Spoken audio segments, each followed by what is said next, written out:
en las cartas a las 7 iglesias, después de Éfeso y Esmirna, viene la carta a la iglesia de Pérgamo. Pérgamo significa libros, posiblemente de allí venga el término pergamino. Para el padre Leonardo Castellani, en la iglesia de los doctores y de los herejes. Y sin lugar a dudas, esta iglesia tiene como desafío hacer o conservar la luz de la verdad externamente frente al paganismo y la idolatría que lo rodeaba, pero también internamente. Y este desafío y esta batalla se da a través de la palabra. Es una iglesia asignada quizás por una división entre la verdad y la falsedad. Por eso el Señor se presenta como el que tiene la espada de doble filo, la palabra de Dios. Es muy claro esto porque le dice a la iglesia de Pérgamo: arrepiéntete, o iré enseguida a combatirte con la espada de mi boca. La palabra de Dios es el arma fundamental del combate. Cristo es palabra del Padre, verbo divino hecho carne. Es la piedra angular, la que podemos tomar también como David y lanzarla al Goliat del mundo y su príncipe oscuro para derrocarlo. ¿Cómo? Siempre digo lo mismo, haciendo y trabajando intensamente para que viva Cristo en nosotros, despojándonos de nuestro yo, de nuestro ego. ¿Cómo? Buscándolo y estando a su lado, conociéndolo. No podemos amar lo que no conocemos. ¿Y dónde? ¿Dónde buscarlo? Bueno, Cristo se ha sacramentado, se ha eucaristizado para darse el alimento y a través de ese alimento transformarnos en Él mismo. Es una verdad poco meditada, poco profundizada, pero hay que decirlo una y otra vez hasta que nos caiga, o lo entendamos, o hagamos clic. Él quiere vivir en nosotros. Quiere que nosotros vivamos en Él. Por eso la Eucaristía es la clave. La palabra viene a nosotros y vive en nosotros y vence en nosotros y se da en nosotros al resto.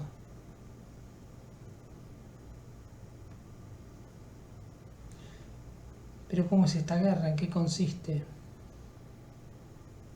Porque evidentemente hay una lucha entre la verdad y la falsedad, entre Dios o lo divino y lo mundano, humano, satánico.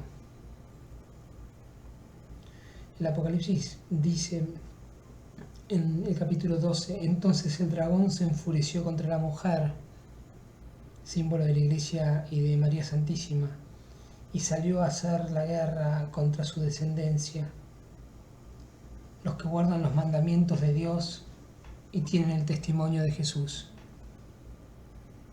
El mismo Apocalipsis 12 dice, hablando de los que vencen a la serpiente y al dragón antiguo, ellos lo vencieron gracias a la sangre del Cordero, la que derramó en la cruz y la que se nos da en la Eucaristía. Ellos lo vencieron gracias a la sangre del Cordero y a la palabra del testimonio que dieron, porque despreciaron su vida hasta la muerte. Aquí están las armas, la sangre de Cristo, la palabra y el testimonio, es decir, las obras congruentes con la palabra, las obras de la palabra encarnada en nosotros.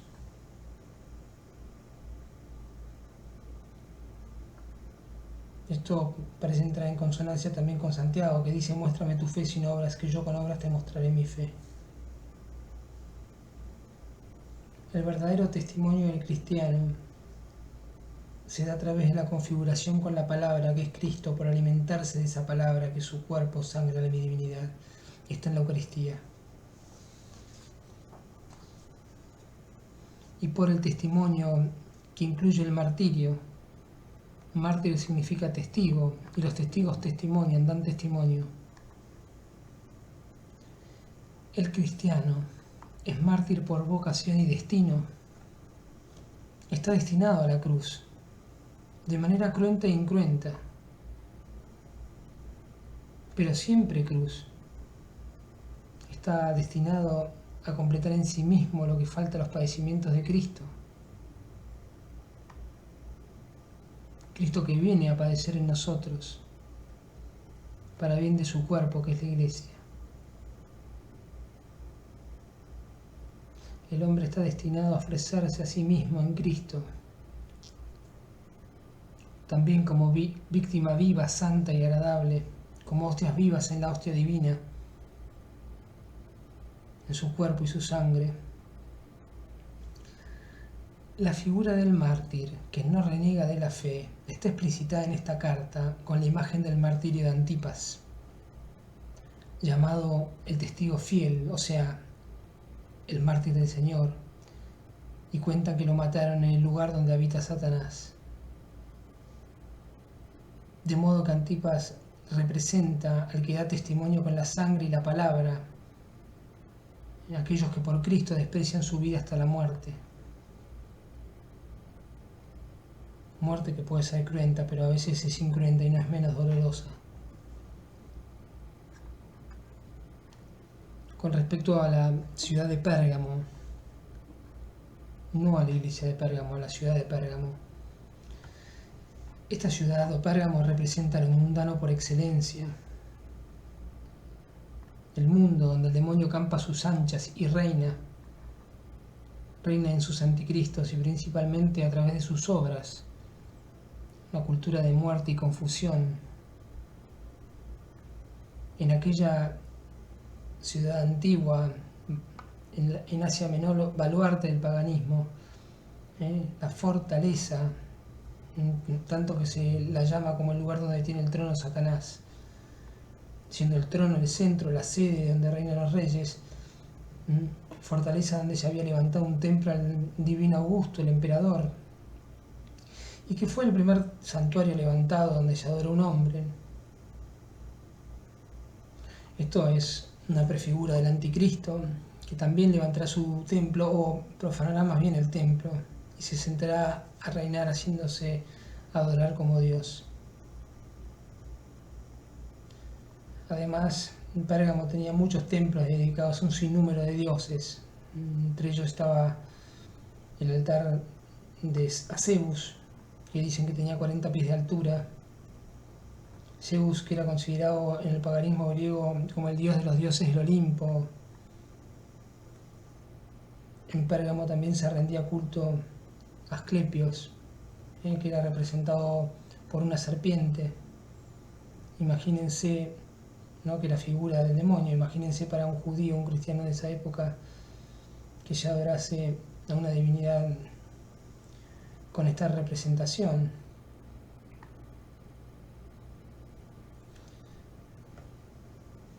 En definitiva, bien le viene el nombre a Pérgamo del lugar donde tiene el trono y donde habita Satanás. Pérgamo, como la iglesia de Pérgamo, es la iglesia fiel en medio del mundo, la que es preservada del maligno. Está en el mundo, pero no es del mundo. Por eso le dice el Señor: a pesar de todo permaneces fiel a mi nombre y no has renegado de tu fe, ni siquiera en la persecución y el martirio, figurado en Antipas. Sin embargo, y aquí viene el pero de la mayoría de las cartas, acá viene la corrección, amonestación divina. Sin embargo, debo reprocharte algo. El Señor a los que ama corrige. Y le dice así: y es que tienes adeptos a la doctrina de Balaam, el que enseñó a Balac cómo debía seducir a los israelitas para que se prostituyeran, comiendo alimentos sacrificados a los ídolos. Tienes además partidarios de la doctrina de los nicolaitas. No voy a entrar de lleno en la consideración de Balaam, Balak, esa historia, y a los nicolaitas, ¿no? Pero resumidamente, Balaam era un profeta pagano que de alguna manera conocía al Dios de Israel y que se cuenta en el libro de Números, y que en cierto momento Balak, que era rey de Moab, por miedo a padecer la misma suerte que habían corrido los otros reyes de la zona, habían sido derrotados por los israelitas, le pide a este profeta que maldiga a Israel y así poder vencerlos. Bueno, finalmente Balaam, en vez de maldecirlos, los bendice. Pero a lo que va acá en este pasaje de la carta es que Balaam más tarde seduce a los israelitas a la idolatría. Y esto atrae el juicio de Dios sobre Israel. Y en el libro de Josué, Balaam muere en manos de los hijos de Israel por la espada. La misma espada que en esta carta se va a usar para terminar con la idolatría de algunos de la comunidad. El mismo Pedro, en su segunda carta, hablando de la maldad de los falsos maestros, dice que abandonaron el camino correcto, extraviándose tras los pasos de Balaam, que se dejó seducir por un salario injusto. La avaricia, que es idolatría. Describe las obras de estos falsos maestros al modo de Balaam. Dice, son hombres audaces y arrogantes que no tienen miedo a blasfemar contra los ángeles caídos. Dice de ellos que son como animales irracionales que se entregan al vicio de la depravación a pleno día. Son engañadores, sus ojos no pueden mirar a una mujer sin desearla. Seres insaciables de pecado que seducen a las almas débiles, son corazones codiciosos.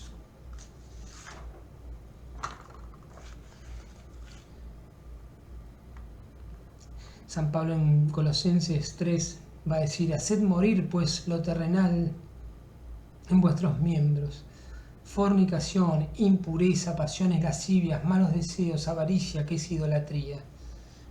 Estas cosas provocan la ira de Dios sobre los rebeldes. Esto en consonancia con lo de Pedro y con la historia de Balaam.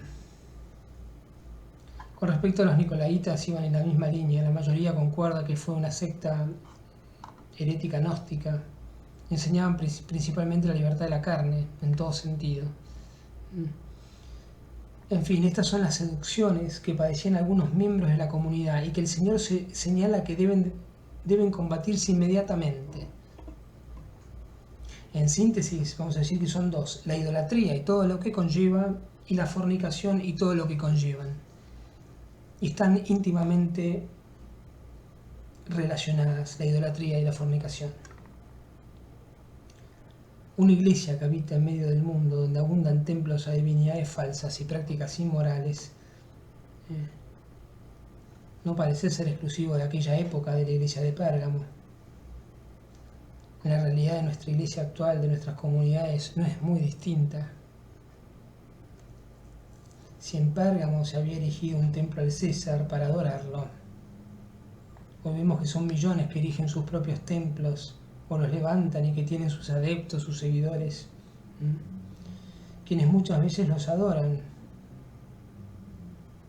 Sé que algún joven, si hay alguno que lee o escucha esta charla, pero bueno, el caso del fenómeno de los influencers, de los youtubers, son los ídolos del tiempo presente y abiertamente se los acepta.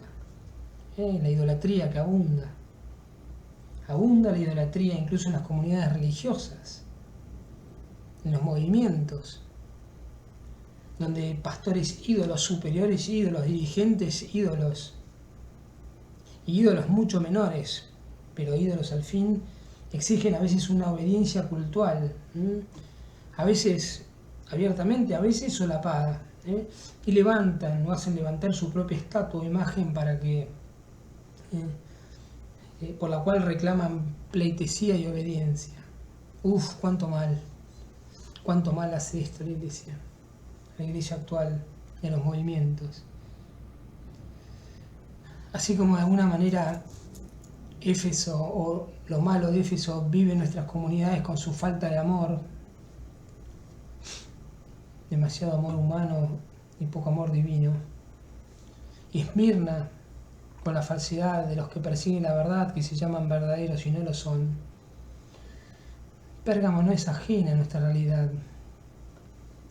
La idolatría está instalada culturalmente y penetra la iglesia sutilmente, fascinando y seduciendo a muchos adentro. También la fornicación, la impureza, la lascivia, los malos deseos son una triste realidad.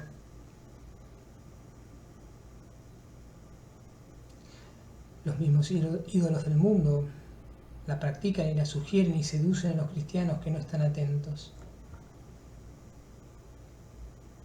Por eso el Señor en esta carta señala la necesidad de extirpar estos flagelos, la idolatría de la mente y la idolatría del cuerpo. Estas dos categorías, idolatría y fornicación, se unen para provocar un gran mal y peligro, no explicitado totalmente, pero que es consecuencia directa: la división. Por un lado los que siguen a la verdad, por otro los que la profanan, por un lado los que siguen y viven en Dios, y por otro los que viven para sí mismos, para el mundo y para Satanás. Si cada hombre idólatra se erige como una divinidad y levanta su templo, y el culto al cuerpo, la fama, la popularidad del yo, las consecuencias es que el horizonte se llena de falsas divinidades, de demasiadas, y eso obviamente divide. Sin hablar del caso más grave, ¿no? Que es de aquellos que a todo lo llaman Dios, todo es divinidad, es decir, los panteístas. Provienen por supuesto del paganismo oriental, pero que hoy es tomado por la New Age y todos estos movimientos infectos. A esta categoría pertenecen aquellos que en el seno mismo de la Iglesia se autoproclaman ídolos, no abiertamente, pero sí sutilmente. No vuelvo a repetir, es una realidad eclesial que por supuesto vemos que ya existía en las primeras comunidades, donde alguna vez, o algunos, en vez de seguir a Cristo, siguen a sus apóstoles o sus discípulos, que eran los ídolos. Y Pablo va a amonestar duramente este error. Y lo dice así: yo los exhorto a que se pongan de acuerdo, que no haya divisiones entre ustedes y vivan en perfecta armonía, teniendo la misma manera de pensar y sentir. Me han contado que hay discordias entre ustedes, y fíjense cuál es el motivo de la discordia. Me refiero a que cada uno afirma: yo soy de Pablo, yo de Apolo, yo de Cefas, yo de Cristo. ¿Acaso Cristo está dividido? O sea, había gente que eran seguidores de los apóstoles, pero que los ponían en un lugar que estaba en el borde del precipicio, ¿no? Una especie de idolatría ya. Y dice también: siguen siendo carnales. Los celos y las disputas que hay entre ustedes, ¿no prueban acaso que todavía son carnales y se comportan de una manera puramente humana cuando uno dice yo soy de Pablo o yo soy de Apolo?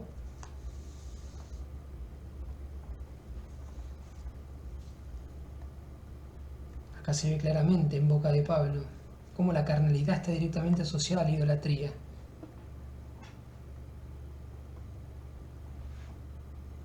Y que esta obviamente genera una división. Pablo le va a decir a los efesios también en su carta: traten de conservar la unidad del espíritu mediante el vínculo de la paz. Hay un solo cuerpo, un solo espíritu, así como hay una sola esperanza a la que ustedes han sido llamados. Y dice también: ni el hombre, sépanlo bien, les dice, ni el hombre lujurioso, ni impuro, ni avaro, que es idolatría, o que es idólatra, tendrá parte en la herencia del reino de Cristo y de Dios.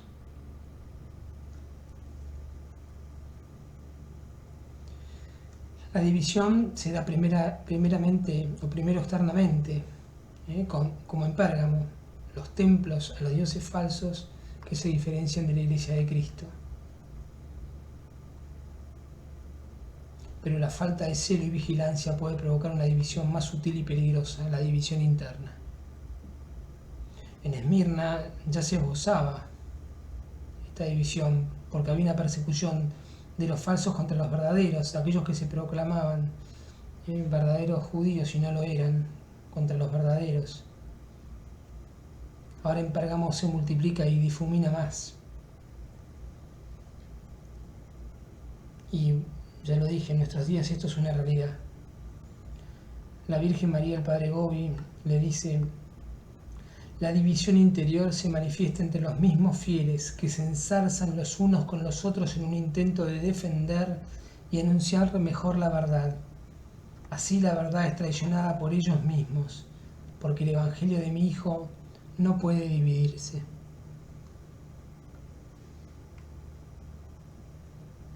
Me acuerdo hasta con el tono de la voz cuando Juan Pablo II decía: si entre vosotros falta la unidad, ¿cómo puede el mundo creer? Seguramente lo dijo siguiendo el criterio de Jesús en la oración al Padre, cuando le dice: Padre, que sean uno para que el mundo crea.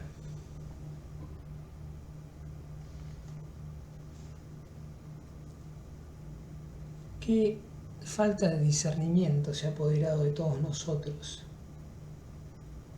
El espíritu del diablo, diabolein, es dividir, separar. El espíritu de la disgregación satánica se ha colocado entre nosotros hoy en día y lo seguimos fogoneando.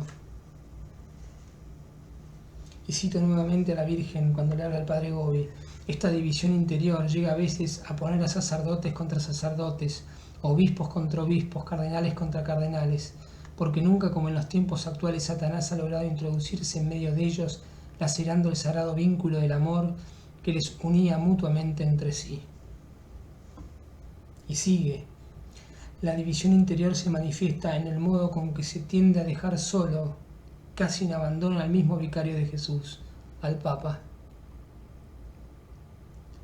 El primer modo de estar separados del Papa es el de la rebelión abierta. Pero hay un modo más encubierto y más peligroso: es el de proclamarse unidos a Él abiertamente, pero disentir interiormente de Él, dejar caer en el vacío de su magisterio y hacer en la práctica lo contrario de cuanto Él indica. Cualquier parecido con la realidad. Y espero que nadie sea tan soberbio y ciego para decir que no tiene nada que ver con nuestra realidad actual. Porque la canzoneta es la misma: yo soy de Pío, yo soy de Benedicto, yo soy de Francisco. Espero que nadie de nosotros miremos para otro lado. Todos somos responsables. Somos responsables y vamos a tener que rendir cuentas del estado de la Pérgamo actual. Todos traicionamos a la Iglesia en su Getsemaní, especialmente los que soberbiamente, falsamente pretendemos que nos llamen los del Señor, el resto fiel. Los que como Pedro, Santiago y Juan nos hemos dormido, hemos huido y desenvainado la espada para cortar orejas a nuestros hermanos. A los que consideramos enemigos cuando son hermanos. Nos llamamos fieles. ¿Fieles a quién? ¿A Cristo? No, a nosotros mismos. Y al ídolo que hemos erigido de nuestro yo. Envaina la espada. Hay que envainar la espada del desamor. Porque la espada de la palabra de Dios es espada de amor, que muere pero que no mata. Muere por el hermano, no lo mata, le da vida. Esa es la espada de la palabra. Esa es la espada con la que Dios corrige a la comunidad cuando se pierde. La iglesia de Pérgamo, vamos a poner estas células de la iglesia de Pérgamo, la de los idólatras y la de los nicolaitas, terminará en Sardes, que más bien tiene que ver con una iglesia cismática. Que nos quede bien claros a todos. La iglesia verdadera no puede dividirse nunca. Cristo es uno y la unidad es en Él, cabeza del único cuerpo. Me he confesado muchas veces y espero aprender la lección. Dejemos de practicar la división. Amémonos, no nos persigamos. No seamos idólatras ni fornicarios con la serpiente antigua. No seamos carnales. Solo al final el Señor mandará a sus ángeles y ellos serán los que separan el trigo de la cizaña. Pero será Él quien lo haga, no nosotros. Nosotros debemos amar y debemos perdonar. Amén.